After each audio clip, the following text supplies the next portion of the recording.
കാലെടുത്ത് വെക്കുമ്പോൾ തന്നെ PSCക്കാണ് പഠിക്കണമെന്ന് പറയാൻ തന്നെ നമുക്ക് പേടിയാണ്. പക്ഷെ എന്തുകൊണ്ട് 1000-ൽ ഒരാൾ നമുക്ക് ആയിക്കൂടാ എന്നുള്ള ചിന്താഗതി വന്നു കഴിഞ്ഞിട്ടുണ്ടെങ്കിൽ പിന്നെ PSC എന്ന് പറഞ്ഞൊരു പ്രശ്നമല്ല.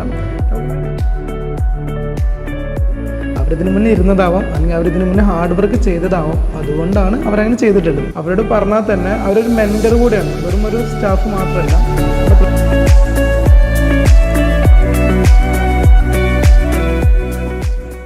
ഹായ്, എൻ്റെ പേര് മുഹമ്മദ് അസറുദ്ദീൻ എന്നാണ്. ഞാനിവിടെ തിരൂർ പട്ടണക്കാവ് സ്വദേശിയാണ്.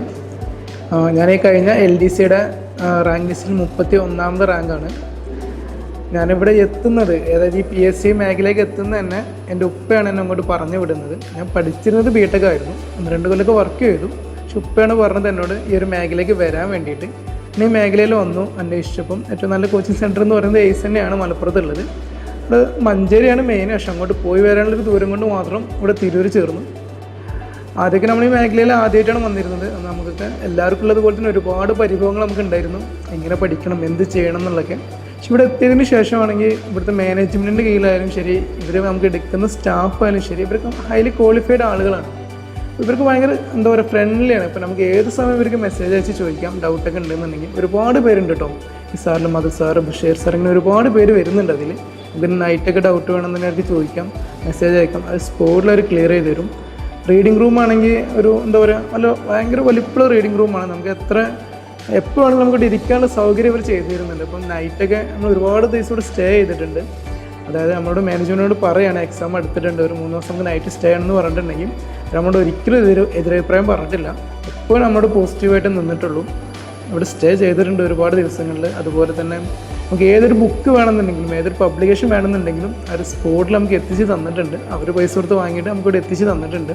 നമ്മൾ പറയുന്നത് എന്താണോ അത് നമുക്കിവിടെ ചെയ്ത് തന്നിട്ടുണ്ട്. മാനേജ്മെൻ്റ് ആയാലും ഇവിടെ എടുക്കുന്ന സ്റ്റാഫുകളായാലും. ഇപ്പം എൻ്റെ വീട്ടിലൊക്കെ സംബന്ധിച്ച് നോക്കുകയാണെങ്കിൽ, വീട്ടിൽ ഞാൻ, ഉപ്പ, ഉമ്മ, 2 സിസ് ഇങ്ങനെയാണ് ഉള്ളത്.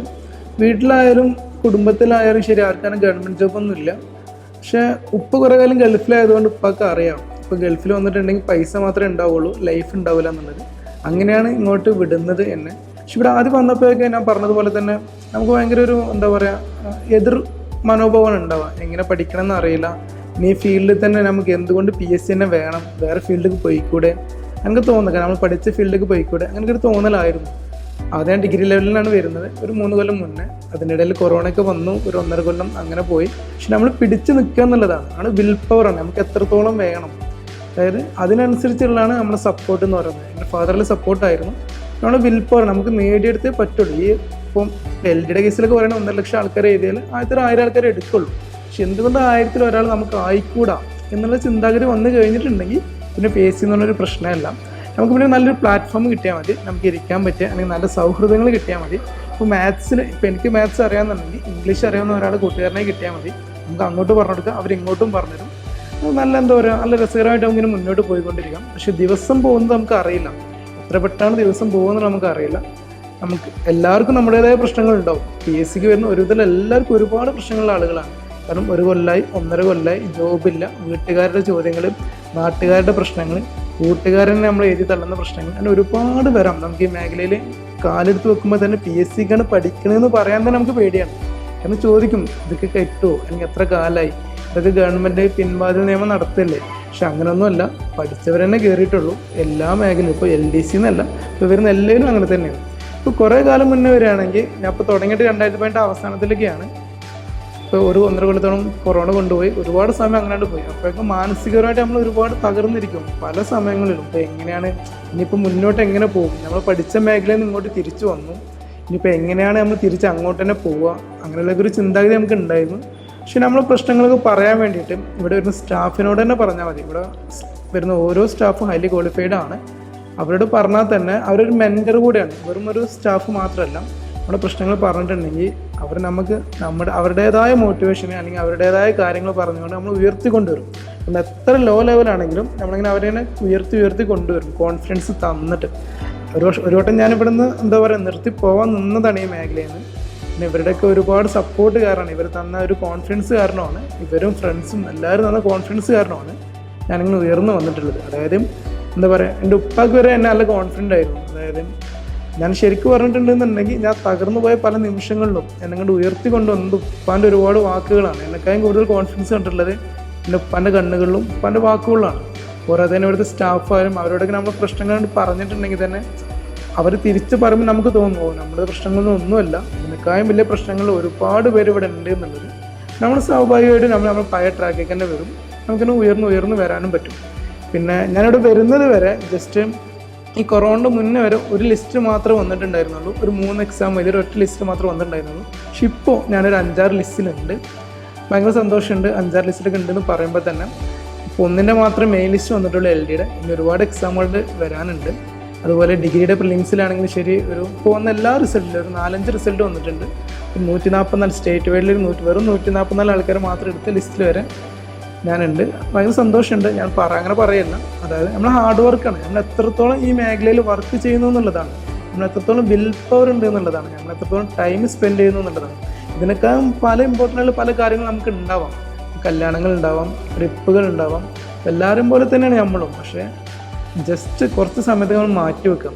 ഇപ്പോൾ ഫോണിൽ വാട്സപ്പ് അൺഇൻസ്റ്റാൾ ചെയ്യണമെന്നോ അല്ലെങ്കിൽ ഇൻസ്റ്റാഗ്രാം ഒഴിവാക്കണമെന്നല്ല ഞാൻ പറഞ്ഞത്. അതൊക്കെ നമ്മൾ, അതായത് അതിലൊരു മെസ്സേജ് വരുമ്പോൾ നമ്മൾ അത് പോയി എടുക്കണ സമയം മാറ്റിയിട്ട് നമുക്ക് എപ്പോഴാണോ വാട്സപ്പ് തോന്നണമെന്ന് നമുക്ക് തോന്നുന്നത് അപ്പോൾ പോയിട്ട് മൊബൈൽ യൂസ് ചെയ്യണം. വാട്സപ്പ് ആയിക്കോട്ടെ, FB ആയിക്കോട്ടെ, ഇൻസ്റ്റാഗ്രാം ആയിക്കോട്ടെ, ഒക്കെ അങ്ങനെ തന്നെയാണ്. ഇപ്പം നമ്മൾക്ക് തോന്നണം, അത് തുറന്ന് നോക്കണം, തോന്നുമ്പോൾ തുറന്ന് നോക്കാൻ പാടുള്ളൂ. അല്ലാണ്ട് അതിലൊരു മെസ്സേജ് വരുമ്പോൾ നമ്മൾ ചെന്നപ്പോൾ അത് എടുക്കുന്ന ആ മനോഭാവം മാറ്റിയിട്ടുണ്ടെങ്കിൽ തന്നെ വാട്സപ്പോ FB ഉള്ളൊന്നും ഒരു വിഷയമല്ല. നമ്മൾ കൂടുതൽ ടൈം ഇവിടെ സ്പെൻഡ് ചെയ്യാന്നുള്ളതാണ്. അതുപോലെ കമ്പൈനായിട്ട് ഇരിക്കാൻ നോക്കാം. ഒരുപാട് കാര്യങ്ങളിൽ യൂസ്ഫുൾ ആയിരിക്കും. ഡെയിലി എക്സാം എഴുതാൻ നോക്കാം. പിന്നെ നമ്മളെപ്പോഴും സ്റ്റാഫിനോട് കമ്പനി ആവാൻ നോക്കുക. അതായത് നല്ല ഫ്രണ്ട്ലി ആയിട്ട് മൂവ് ചെയ്യാൻ നോക്കുക. മാനേജ്മെൻറ്റിനോടായാലും ശരി, സ്റ്റാഫിനോടായാലും ശരി, അവർക്ക് നല്ല സപ്പോർട്ടാണ്. ഈ മേഖലയിൽ വരുമ്പോൾ തന്നെ സ്റ്റാഫൊക്കെ ആണെങ്കിൽ തന്നെ ഭയങ്കര എഡ്യൂക്കേറ്റഡ് ആയിട്ടുള്ള ആളുകളാണ്. അവർക്ക് അറിയാം നമ്മൾ എവിടെയാണ് ഫെയിൽ ആവണമെന്ന് അവർക്കറിയാം. നമ്മുടെ പ്രശ്നങ്ങൾ ജസ്റ്റ് പറഞ്ഞാൽ മതി, അവർക്ക് മനസ്സിലാവും നമ്മൾ എവിടെ ഫെയിൽ ആയിട്ടുള്ളതെന്നുള്ളത്. അപ്പോൾ അവരെ നമ്മൾ ഉയർത്തിക്കൊണ്ടുവരും. ഇന്നൊക്കെ ചെയ്താൽ മതി, ഇന്നൊക്കെ ചെയ്തിട്ടുണ്ടെങ്കിൽ അത് മാറിപ്പോവും. അങ്ങനെയുള്ള പ്രശ്നങ്ങൾക്ക് ഒരുപാടുണ്ടായിരുന്നു. അതെല്ലാം ക്ലിയറായി വന്നിട്ടുണ്ട്. നമ്മൾ ആദ്യം വരുമ്പോൾ ചിലപ്പോൾ നമ്മളെ ബാക്കിൽ നിന്ന് ആൾക്കാർ ഉത്തരം ഇങ്ങനെ വിളിച്ച് പറയുന്നുണ്ടാവും. സ്വാഭാവികമായി നമ്മൾ അത് കേട്ട് പേടിച്ച് നിർത്തി പോകാനൊന്നും നിൽക്കരുത്. അവരിതിന് മുന്നേ ഇരുന്നതാവാം, അല്ലെങ്കിൽ അവരിതിന് മുന്നേ ഹാർഡ് വർക്ക് ചെയ്തതാവാം. അതുകൊണ്ടാണ് അവരങ്ങനെ ചെയ്തിട്ടുള്ളത്. അപ്പോൾ നമ്മൾ വരുമ്പോൾ എന്താ പറയുക, ഇവിടുത്തെ ക്ലാസ് കിട്ടും. ആ ക്ലാസ്സിൽ കിട്ടുന്നത് അന്നാന്ന് പോയി പഠിക്കുക. ഇവിടെ ഇപ്പം ഒരു ദിവസം ക്ലാസ് ഉണ്ടെന്നുണ്ടെങ്കിൽ ആ ക്ലാസ് കഴിഞ്ഞിട്ടുണ്ടെങ്കിൽ അത് അന്ന് പോയിട്ട് അത് കവർ ചെയ്യാം. പിന്നെ നമ്മുടേതായ രീതിയിലും കൂടെ പഠിക്കണം. പല സ്റ്റാഫും അല്ലെങ്കിൽ പല യൂട്യൂബ് ചാനലിലും പല മെത്തേഡുകൾ പറയും. ആദ്യം ഇത് പഠിക്കണം, അതിങ്ങനെ പഠിക്കണം, അത് പഠിക്കണം. അങ്ങനെയല്ല നമ്മൾ പഠിക്കേണ്ടത്. നമുക്ക് എപ്പോഴും നമ്മുടേതായ സ്ട്രാറ്റജി ഉണ്ടാവും. അതെപ്പോഴും സിസ്റ്റമാറ്റിക് ആയിരിക്കണം. ഇന്നൊന്ന് പഠിച്ചു, നാളെ വേറൊന്ന് പഠിച്ചു, അങ്ങനെയല്ല പഠിക്കേണ്ടത്.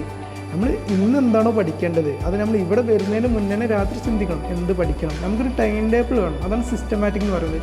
ഞാൻ എങ്ങനെ പഠിച്ചെന്ന് വെച്ചിട്ടുണ്ടെങ്കിൽ നമ്മൾ ടൈം സ്പ്ലിറ്റ് ചെയ്യാണ് ചെയ്യാറുള്ളത്. ഇപ്പോൾ 1 മണിക്കൂർ ഇന്ത്യൻ കോൺസ്റ്റിറ്റ്യൂഷൻ പഠിക്കുകയാണെങ്കിൽ 1 മണിക്കൂർ ഇന്ത്യൻ ഹിസ്റ്ററി ആയിരിക്കും, 1 മണിക്കൂർ ഇന്ത്യൻ ജോഗ്രഫി ആയിരിക്കും. അങ്ങനെ സ്പ്ലിറ്റ് ചെയ്തിട്ടാണ് ഞാൻ പഠിച്ചിട്ടുള്ളത്. നിങ്ങൾ വീക്ക് പോയിന്റ് മാത്സ് ആണെങ്കിൽ മാത്സിന് 2 മണിക്കൂർ കൊടുക്കുക. 1 മണിക്കൂർ കൊടുക്കേണ്ടടുത്ത് 2 മണിക്കൂർ കൊടുക്കാം. ഇംഗ്ലീഷ് ആണെങ്കിൽ ഇംഗ്ലീഷ് വീക്ക് ആണെങ്കിൽ ഒരു 1.5 മണിക്കൂർ 2 മണിക്കൂർ കൊടുക്കാം. എന്നിട്ടാണ് ബാക്കിയുള്ളത് പഠിക്കേണ്ടത്. അങ്ങനെയാണ് ഒരു മെത്തേഡ് എന്ന് പറഞ്ഞാൽ ഇങ്ങനെ പഠിക്കേണ്ടതെന്നുള്ള മെത്തേഡ് അങ്ങനെയാണ്. നമ്മളൊരു എക്സാം ചെയ്യുമ്പോൾ നമുക്ക് മനസ്സിലാവാം എവിടെയാണ് നമ്മൾ ഫെയിൽ ആവുന്നത് എന്നുള്ളത്, ഏത് ക്വസ്റ്റ്യനാണ് കിട്ടാത്തത് എന്നുള്ളത്. നമ്മൾ എത്രത്തോളം പഠിച്ചു എന്നുള്ളത് നമുക്ക് മനസ്സിലാവണമെന്നുണ്ടെങ്കിൽ എക്സാമുകൾ എഴുതാം. ഞാൻ അങ്ങനെ ചെയ്തിരുന്നത്. കിട്ടാത്ത മാത്സ് എഴുതി വെക്കും, കിട്ടാത്ത ഇംഗ്ലീഷ് എഴുതി വെക്കും, മലയാളം ബാക്കി GK സ്പോട്ടിൽ പഠിക്കും. ഈ കിട്ടാത്ത മാത്സും കിട്ടാത്ത ഇംഗ്ലീഷൊക്കെ ഞാൻ ക്ലിയർ ചെയ്തിരുന്നത് അല്ലെങ്കിൽ ഫ്രണ്ട്സിനോട് ക്ലിയർ ചെയ്യും. മോസ്റ്റ് ഓഫ് ഇവിടെ വന്നിട്ടുണ്ടെന്നുണ്ടെങ്കിൽ ഇപ്പം മാത്സിൻ്റെ സാറുമാരുണ്ടാവും, ഇംഗ്ലീഷിൻ്റെ സാറുമാരുണ്ടാവും. അവർ ബ്രേക്കിനൊക്കെ വരുന്ന സമയത്ത് അവരോട് പോയിട്ട് ചോദിക്കും. 3-4 ക്വസ്റ്റ്യനായിട്ട് ചോദിച്ചിട്ടാണ് ഞാൻ ഒരുപാട് ക്ലിയർ ചെയ്തിട്ടുണ്ടായിരുന്നു. പിന്നെ ഫ്രണ്ട്സിനോട് ചോദിച്ചിട്ട് ഒരുപാട് ക്വസ്റ്റ്യൻസ് ക്ലിയർ ചെയ്തിട്ടുണ്ട്. ഇങ്ങനെയാണ് പഠിക്കേണ്ട ഒരു സ്ട്രാറ്റജി എന്ന് പറയുന്നത്.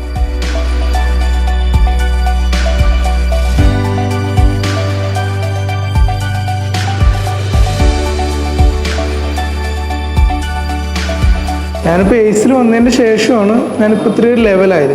അപ്പോൾ ഏതൊരു ഇൻസ്റ്റിറ്റ്യൂഷനും അതിന് തരാവുന്നതിന് പരമാവധി ഒരു ലിമിറ്റ് ഉണ്ട്. ആ ലിമിറ്റ് എനിക്കൂടെ എയ്സ് തന്നിട്ടുണ്ട്. ഞാൻ ഇങ്ങനെ നോക്കിയതിൽ വെച്ചിട്ട് ഇപ്പം ഓൺലൈനായാലും ഓഫ്ലൈൻ പ്ലാറ്റ്ഫോമൊക്കെ ആയാലും ഏറ്റവും നല്ല എയ്സ് തന്നെയാണ്. കാരണം എയ്സിന് മാനേജ്മെൻറ്റ് തരുന്ന സപ്പോർട്ടും സ്റ്റാഫ് തരുന്ന സപ്പോർട്ടും വേറെ എവിടെയും എനിക്ക് കിട്ടില്ല. അത്രയും ഫ്രണ്ട്ലിയാണ് അവർ. അപ്പം ആ സപ്പോർട്ടിൻ്റെ ബലത്തിലാണ് ഞാൻ ഇവിടുന്ന് ഇത്രയും ലെവൽ എത്തിയത്. അതായത് ബിഗ് സീറോയിൽ നിന്ന് ഞാൻ 31 എത്തിയിട്ടുണ്ടെങ്കിൽ അത് ഇവർ എയ്സ് തന്ന സപ്പോർട്ട് മാത്രമാണ്. അപ്പം ഇവിടെ ഉള്ളതിൽ ഏറ്റവും ടോപ്പായിട്ട് എനിക്ക് തോന്നിയ എയ്സ് മാത്രമാണ്. ഞാനിവിടെ ഒരുപാട് കാലം ഇവിടെ ഉണ്ടായിട്ടുണ്ട്. ഇവിടെ വേറെ പ്രത്യേകത പറഞ്ഞാൽ ഇവർ സ്കോളർഷിപ്പ് എക്സാമുകൾ നടത്താറുണ്ട്. അതായത് ഇപ്പം LDയുടെ കേസ് ആണെങ്കിൽ ശരി, ഇങ്ങനെ ബൾക്കായിട്ട് നോട്ടിഫിക്കേഷൻ വരുന്ന സമയത്ത് ആദ്യത്തെ 100 പേർക്ക് ഫ്രീ ആയിട്ട് ഇവർ കൊടുക്കുന്നുണ്ട്. അതിന് ശേഷം വരുന്ന ആൾക്കാർക്കും ഫീസ് ഡിസ്കൗണ്ട് കൊടുത്തിട്ട് അവരിവിടെ കയറ്റുന്നുണ്ട്. അതായത് ആദ്യത്തെ 100 വരുന്ന ആൾക്കാർ ഫുൾ ഫ്രീ ആണ്. ബുക്ക് ഫ്രീ ആണ്, ഇവർ മെറ്റീരിയൽസ് ഫ്രീ ആണ്, ക്ലാസ് ഫ്രീ ആണ്, ഇവിടെ റീഡിംഗ് റൂം ഫ്രീ ആണ്, എല്ലാം ഫ്രീ ആണ്. സ്കോളർഷിപ്പ് എക്സാം ഉണ്ട്, അത് ഏറ്റവും വലിയൊരു പ്ലസ് പോയിൻ്റ് ആണ്.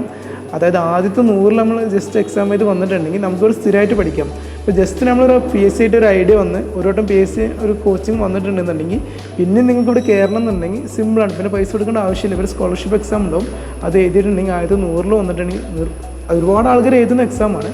ആദ്യത്തെ 100 എഴുതിയിട്ടുണ്ടെങ്കിൽ ഫ്രീ ആയിട്ട് നിങ്ങൾക്ക് ഇവിടെ വന്ന് പഠിക്കാൻ പറ്റും. പിന്നെ ഇവരുടെ എക്സാമിൻ്റെ ഒരു പ്ലസ് പോയിന്റ് എന്ന് പറഞ്ഞിട്ടുണ്ടെങ്കിൽ ഇവർ റിസർച്ച് വിങ് എന്നാണ് ക്വസ്റ്റ്യൻ ഉണ്ടാക്കുന്നത്. അവിടെ ഒരു ഗ്യാങ്ങിനെ ഉണ്ട്, അവർ ഒരുമിച്ചിരുന്നിട്ടാണ് ഒരു നല്ലൊരു ക്വസ്റ്റ്യൻ പേപ്പറാണ് അവർ എടുത്തുണ്ടാക്കുന്നത്. പിന്നെ ഒരു എക്സാം OMR ആണ് എക്സാം എഴുതുന്നത്. മറ്റ് ടെലഗ്രാമിലൊക്കെ ചെയ്യുന്നവർ ജസ്റ്റ് ടച്ച് ചെയ്യല്ല ചെയ്യുന്നത്. അതുപോലെ തന്നെ ജസ്റ്റ് ഇങ്ങനെ ടിക്ക് ചെയ്തിട്ട് ആൻസർ പറഞ്ഞിരുന്ന രീതിയല്ല വരുന്നത്. OMR എക്സാമിലാണ്. OMR എക്സാം എഴുതുമ്പോൾ നമ്മൾ ബബിൾ ചെയ്യുന്നത്, പുറത്തേക്ക് പോകുന്നത്, ഇവർ റീഡ് ചെയ്യുന്നതിന് OMR റീഡിങ് വെച്ചിട്ടാണ്, OMR റീഡർ വെച്ചിട്ടാണ്, അതിൻ്റെ മെഷീൻ വെച്ചിട്ടാണ്. എല്ലാ സെൻറ്ററിൽ നിന്നും ഒരുപാട് ബ്രാഞ്ചസ് ഉണ്ട്. എല്ലാ ബ്രാഞ്ചസിൻ്റെ എക്സാമിൻ്റെ പേപ്പറുകൾ, OMR ഷീറ്റുകൾ മഞ്ചേരിയാണ് ഇതിന് ഹെഡ് എന്ന് പറയുന്നത്, അവിടെ കൊണ്ടുപോയിട്ട് OMR മെഷീനിലാണ് അത് റീഡ് ചെയ്യുന്നത്. അതുകൊണ്ട് തന്നെ നമ്മൾ ജസ്റ്റ് പരീക്ഷയ്ക്ക് വരുമ്പോൾ PSC എക്സാം എഴുതുമ്പം നമ്മൾ എവിടെയാണ് തെറ്റിക്കാറ്, നമുക്കിപ്പോൾ അറിയാണ്ട് ഒരുപാട് തെറ്റുകൾ വരാറുണ്ട്. മനുഷ്യ സഹജമായിട്ട് ഒരുപാട് തെറ്റുകൾ വരാം. ഇപ്പോൾ മാർക്ക് കറപ്പിക്കുന്നത്, 6ഉം 7ഉം എഴുതുമ്പോൾ 6ൽ കൊണ്ട് എഴുതുന്നത് 7ൽ കൊണ്ട് എഴുതുന്നത്, ബബിൾ ചെയ്യുന്നത്, പിന്നെ നമ്മളെന്താ പറയുക, നമ്മൾ രജിസ്റ്റർ നമ്പർ ബബിൾ ചെയ്യുന്നത്, ഒരുപാട് പ്രശ്നങ്ങൾ വരാറുണ്ട്. അതൊക്കെ നമുക്ക് ഫസ്റ്റായിട്ട് നമ്മൾ OMRൻ്റെ എക്സാം അവിടെ PSCയുടെ ഹാളിൽ പോയിട്ട് എഴുതുമ്പം നമുക്കുണ്ടാകുന്ന ഒരു ബുദ്ധിമുട്ട് നമ്മൾ ഇവിടെ ആഴ്ചയിൽ വീക്കിൽ ഒരു ദിവസം എക്സാം എഴുതുമ്പോൾ നമുക്ക് പോകുന്നതാണ്. ഓരോരോ എക്സാം എഴുതുമ്പോഴും നമ്മൾ കുറേ തെറ്റുകൾ ഇങ്ങനെ മാറി വന്നുകൊണ്ടിരിക്കുകയാണ്. അതാണ് ഇവരെ എക്സാമിൻ്റെ ഒരു പ്രത്യേകത എന്ന് പറഞ്ഞത്.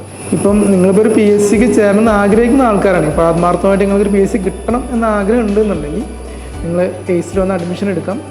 അവിടെ വന്നിട്ടുണ്ടെങ്കിൽ നിങ്ങളിപ്പോൾ പുതിയ ആളായിക്കോട്ടെ, കുറച്ച് പഴയ ആളായിക്കോട്ടെ, ഈ ഫീൽഡിൽ കുറച്ച് ടെസ്റ്റുള്ള ആളായിക്കോട്ടെ, അതൊന്നും വിഷയമുള്ള കാര്യമല്ല. നിങ്ങൾ എയ്സിൽ വന്നിട്ടുണ്ടെങ്കിൽ പുതിയ ആളുകൾക്കും പഴയ ആളുകൾക്കും എയ്സിൽ വന്നിട്ടുണ്ടെങ്കിൽ അവരുടെ മാനേജ്മെൻറ്റ് നിങ്ങൾക്ക് തരുന്ന സപ്പോർട്ടും അവരുടെ സ്റ്റാഫ് തരുന്ന സപ്പോർട്ടും വേറെ എവിടെയൊന്നും കിട്ടില്ല. ആഗ്രഹം ഉണ്ടെന്നുണ്ടെങ്കിൽ നിങ്ങൾ എയ്സിലേക്ക് വരാം.